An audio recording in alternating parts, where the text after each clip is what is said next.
We're back with another special edition for you. We're celebrating the music of Jagger Henry.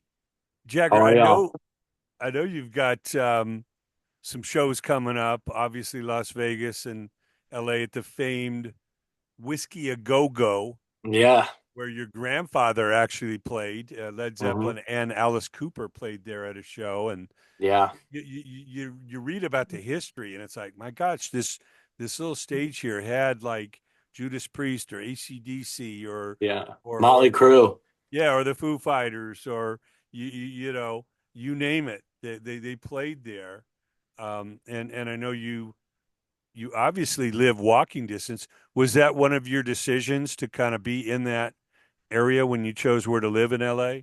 No, I kind of just when I moved here, it was so like I was just like, I'm going to LA, I'm chasing this dream, and I just bought a flight without an apartment, without a plan. I just bought the next flight I saw on the ticket app, and I flew here and stayed in a hotel for a few days, and this was just the first apartment that I got accepted for.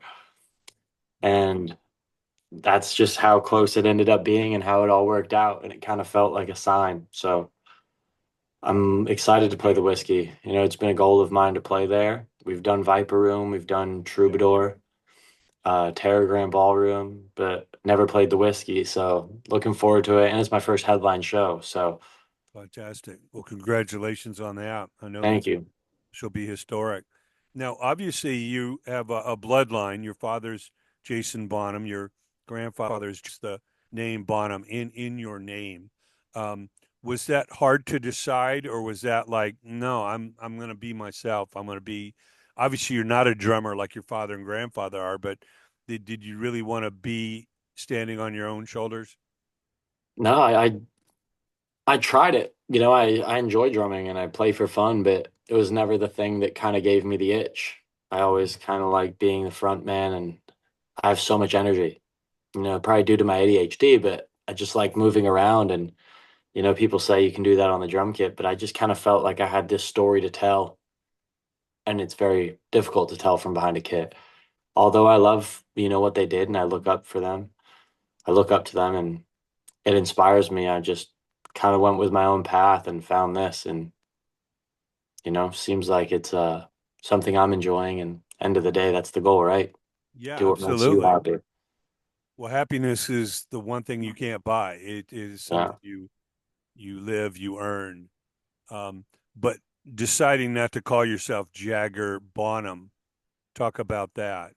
Oh, I just kind of noticed like a lot of people always would say like, oh, you're going to be famous anyway because of your name. And I would look at them and be like, I've been making music for years. If it was going to do anything, it would have done something. And I kind of just didn't really agree with that. And I also didn't want people to like me because of that. It Yeah, kind of would be like, they would be like, oh, your granddad's sick. I like your music too. And I'd be like, but do you, or do you like it because you think you have to? Um, so when I finally started putting music out and taking it a little bit more serious, I went with the name Jagger Henry. And a lot of people don't know, but my granddad's name was John Henry Bonham, and my name is Jagger Henry Bonham. So when people say like, "Oh, you took away your name, you did this," and I kind of didn't, because I still have the middle name there that I use to represent yeah, with him, because we have the same middle name. But I just wanted people to kind of know me for my music and not my name. And sometimes it's always going to be looped in. People are always going to know, but when I'm up there on that stage and we're using the name Jagger Henry, I just feel like I'm doing something that's me, and I'm not trying to bait people into something because of a name, because that's not what I want to do and that's not what I want to be known for. I enjoy the music I make, and if people enjoy it too, then welcome to the crew and let's do it. But I guess that's just kind of like one of those things where it's like, I've spoke on it to where people always ask, why'd you change it? And I said, because, and I'm probably going to repeat myself here, but I'd much rather you know my music than my name. Well, it is important, and it's almost the opposite of what your father did, because when he came out in his first band was called Bonham. Yeah. you know. They're So, they're they're a good band too. That song "Wait for You" is still one of my favorites. oh yeah, I want to do a cover. but he probably had the heavy weight of his shoulders. Like, well, it's all about your dad and his band, and you know you had to find a singer that sounded like him, and you had to, you know, with you, you're like, no, I don't care if people like or don't like my music. I want them to judge it on the music rather Yeah, than my bloodline. yeah. And that was the cool thing when we would open for my dad. I People would come up to my drummer, Mike, amazing drummer, nasty, and they would ask him for photos because they thought he was the Bonham kid. And I loved it. We would just go along with it. We'd be like, yeah, he's sick, right? Yeah, he's just like his granddad. And it was just like, because that's not, the whole thing is like music is such an art form. And I feel like sometimes when an artist becomes something they're not, you can kind of just put a sticker on it, say it is. And I didn't want a sticker of approval. I just wanted people to enjoy what we were doing and follow along if they enjoyed it. Now, did you put this band together in LA or some of these guys from Florida? No, I put it together in LA. When I moved out here, I always kind of produced with producers and we worked together on Okay. making music. And then I bumped into a few guys. We started a band and then replaced some. No bad blood, just different schedules and different ideas. And Yeah. I never want someone to feel pressured if I play with the cross behind me and stuff like that. So just kind of found the right fit. The bass player I found through a drummer, and he's, young 18-year-old kid, and he's just nasty. You know, he can be a pain in the butt, but he's nasty. And he's a good kid. And then the drummer I found through a friend's band. He one time filled in for me on tour because my drummer couldn't do it. And then we ended up just kind of mushing together so perfectly. Like we understood each other. It was kind of like a click. Like I'd look back at him and be like, I don't even need click in my ears because you keep me on the right path. And the guitarist was the same thing. One time the kid I had playing guitar, he was a busy session guitarist. And he was like, yo, my friend's going to fill in for a show. Just try to trust me. And from that show, I never looked back. I was like, dude, you're in. The kid's, he shreds, but let alone his energy. You want to have a bad day, not possible around that kid. His name's Nino, and I'm telling everyone right now, you can't have a bad day around him. He will not let it possibly happen. He's just like an energy ball. That's amazing. Now tell us about the recordings you've made so far. I mean, and so far we've got our first EP out, Heart of Thorns, and that was kind of like one of those beautiful creations. We went to the studio a couple times. We went to apartments, one of the songs that's one of my favorites, Mortal Sacrifice. We were recording in a living room, windows open, sirens going by in downtown Los Angeles, and it just kind of flowed so naturally. Me and my friend Noah Thomas and Sachi and Lil Lotus, we just all kind of mashed our heads together and it was so organic. Like nothing felt rushed, nothing felt pushed, nothing felt like, no, we have to get this one, we have to get this one. It was like the flow of that project was just so smooth, like no bumps in the road. And it was like everything just clicked. And I haven't stopped working with them since because Noah's one of those producers that like understands the Yeah. sound. And yeah, I mean, we just sit in a room, we mess around with riffs, everybody starts playing around, and as soon as somebody starts humming, it's like you found something. And the whole writing process is just, I wouldn't say easy, because there's times you say a word and you're like, that's silly. And but it's always just been such a fun process. Like I'm never like, oh, I don't want to go to a session today, I'm tired, or anything like that. It's like I itch for the next one because of how the room and the people in that room make it feel.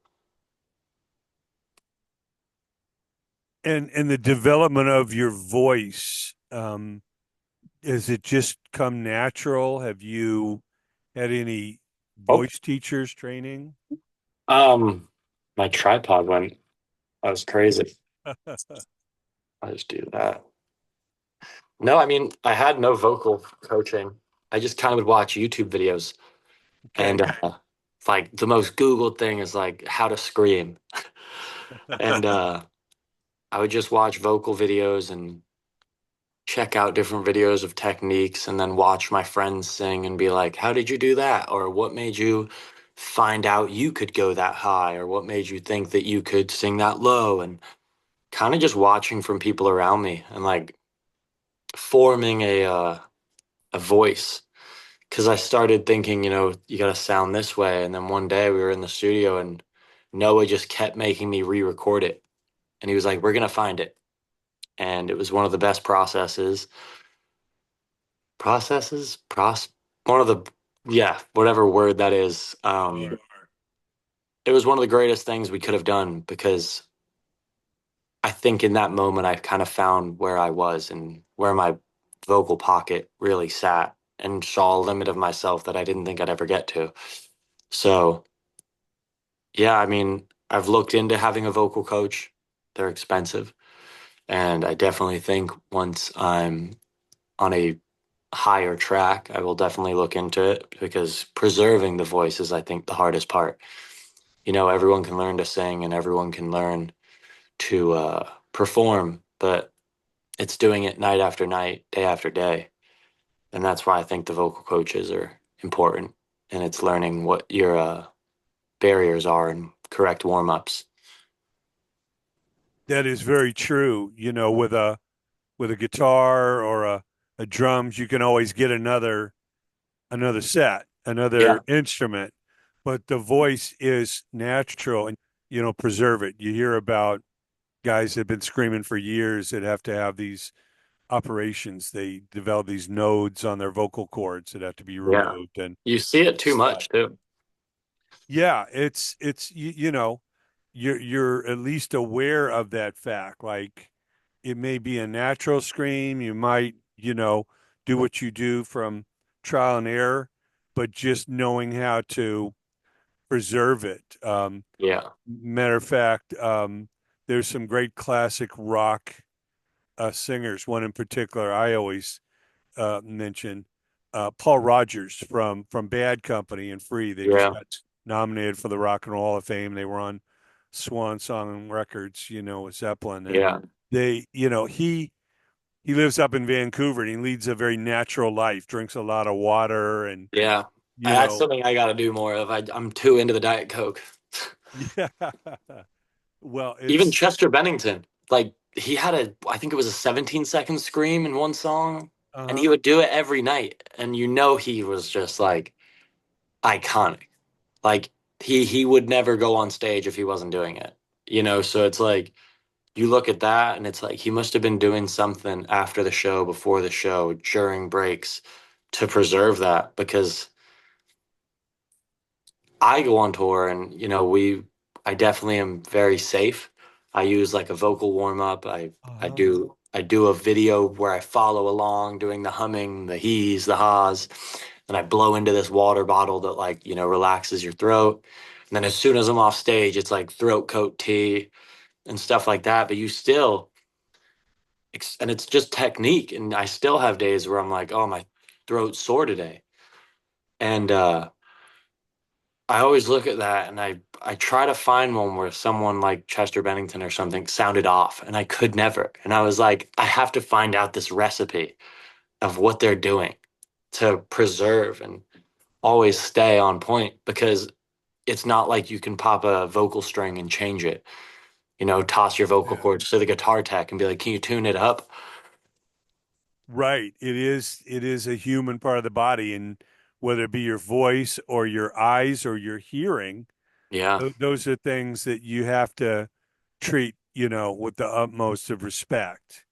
Because Yeah. if you lose your hearing, which a lot of the rockers back in the 70s, they didn't know what hearing protection was, and they're standing next to these Marshall amps and, Yeah. you Like know, stacks of them. yeah, it's like when you lose it, it doesn't grow back. It's not like a Yeah. fingernail that if you chip the nail and We're, it we're grows not back. lizards. We're not lizards. We can't No, lose our tail. And not at all. Or if you lose your eyesight, yeah, your eye goes, it's gone, So it's great that you're aware of that because you definitely want to preserve it because your voice yeah, sounds incredible and you want to continue to develop that.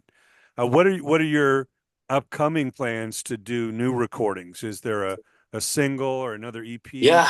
Feel We've been in the studio. We've been in the studio every day this week almost. Me and Noah just cracking things out and got about 7 new songs written and recorded as demos. And we're just gonna go back in and do some touches and tweaks on them and, fix up the guitars and make everything kind of sound full. And yeah, definitely gonna be dropping a single pretty soon. That's fantastic. Yeah, and the exciting thing is these days you can do so much without a quote record deal. Yeah, There's ways to record digitally. There's ways to put your music out independently. There's promoters and people that can, help move it yeah, along and you're not signing your life away. It's like, wow, I don't own my music. I don't own my writings, my yeah, compositions because that was the thing, especially back in those early days, is if an artist doesn't know what their publishing is, why would they be concerned about losing it? Oh, you're going to hand yeah, me a check? Oh, great, sign right here. Oh, no yeah. problem. And then you I think find out I that's I, like I got a $1,000 check and you guys made $1 million off it.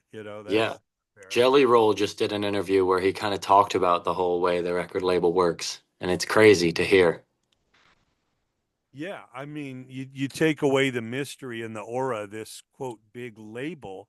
All it is distribution, marketing, and promotion. They really Yeah, don't do that artist development like they did in the old days. It's yeah, like they expect you to have all that together. They're going to put you out. They're going yeah, to put you through their system, and they might be working another 50 or 100 or 200 acts at the same time. yeah. And then you have a bad day or a bad song, and you're up on the shelf. Yeah. Yeah, so it's empowering. I've been a promotion guy for 50 years, so I feel for it and I help artists now with that independent promotion because that's you can go direct to consumer with that. Yeah, You get your music direct to consumer, there's really no barriers between you. And if they like what they hear and they come out to the shows and they want to buy a CD or a piece of vinyl or a T-shirt or a meet and greet or whatever, it's empowering. You're really yeah, your own boss, your own business. yeah. Scary too, Yeah, it but it no, it is. I always say the internet is one of the best things and one of the worst things that ever happened so true. because yes, you have websites and Yeah, emails and texts and all that, but you also have a billion other people doing it. You know, yeah. And it's like the competition is insane. There's people out there that I still find and they have like 10 views, and I'm like, you're way better than 90% of the people who I'm seeing at the top right now. well, I It's always just, think, I always wonder if an artist like Prince, who was so kind of, insular, he made yeah, music, but you could never imagine him doing a bunch of interviews or hyping his music up there. It's like, yeah. would he have survived if he didn't have, Warner Brothers or a record deal or Imagine radio play? imagine Slipknot on TikTok. Yeah. People would just be like, "Why are you guys wearing masks?" No one would get it. They'd be like, "Don't be afraid of yourself." It would be a whole ball game, that it would kind of be crazy to see if something like that would ever be challenged, and it's like that's the beauty of when they made it. They made it in their timing. And that's also the mean thing of the internet now is like you post something raw and authentic and people are just like terrible. But that's the way the world goes, It's not like you have to read the newspaper article now. You can just click on your phone and see the video you posted and it's right there in the comments whether they like it or hate it. You don't have to look up the review. Well, a wise man once told me, don't believe the best things and the worst things that people say about you. Just keep going down the middle.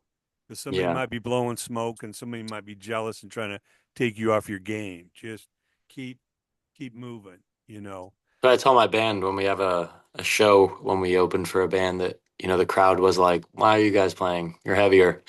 And I walked off and I said, "Let's just go up there and have fun." End of the day, we're on stage. Yeah. How old are you? How old are you? Did you think you'd be doing this? No. Okay, so let's just go and breathe in and enjoy every second we're up there because, there's people that aren't here anymore that would have loved to do that. And I always say we got to live for that. Yes, that's incredible. And with, these shows coming up, the Nocturnal Affair, you guys playing in Vegas at Vamped and also here at the world famous Whiskey-A-Go-Go, your first debut as a headline performer. Yeah. What is the chemistry between you guys? Why is that a good pairing? I mean, we're so similar but so different. So you're gonna kind of see like one of those shows where you're not just going to see three bands and the headliner of two of the same openers. We have our differences and we also have our comparisons. So if you're a fan of their music or a fan of our music, it's just like you're gonna see something you haven't seen before, but you're gonna see something that your ears will still enjoy. Um, I just kind of thought it was a cool matchup, especially for the whiskey, because it's just like one of those areas where people will walk on off the street. The whiskey is known for having people just like hear something and be like, "Oh, let's just go check it out." So I think having two strong bands, especially the first opener, a kid named Brayton, he's amazing. Okay. Um, it's just the right amount of mixture to where nothing's similar, but nothing's too different. And I think that's what I love the most about this mashup is, we're two peas in a pod, but one of us is salted, one of us is sweet. So it's like, if that makes sense. Yeah. And it's just like the coolest thing because I love when bands can come together who have similarities, but also, no one's going to be like, it sounded like the same set. And I think it's just one of those shows that you kind of have to come and see to believe because I No, don't think we'll ever be at a venue like the Whiskey again for a little bit of time. no, there isn't. There's been so many venues. I moved to LA in 1980, and I can't tell you, I was there for the last year and a half of the Starwood, Oh, and wow.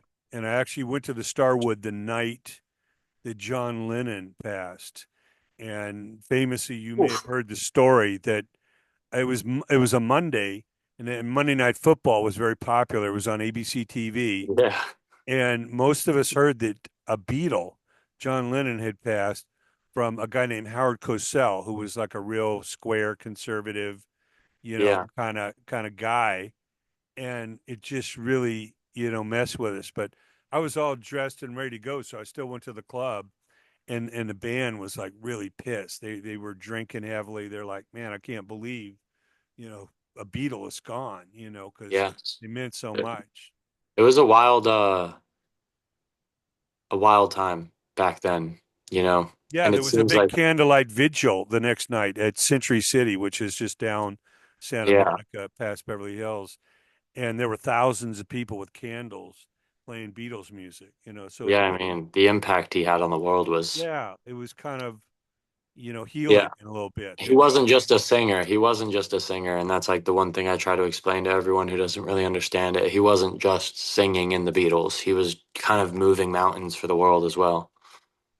yeah, and people didn't always understand him. Why are you dating this Japanese girl, and why are you leaving the band, and why are you singing about these political things? But he was just him, and Yeah. I think that's what was He important. was he was punk way ahead of the time. Well, I see the punk attitude in so much because punk to me is not a musical sound, Yeah, it's it's an just the way attitude. you, yeah. Yeah, Yeah. I believe punk is what comes out of your mouth.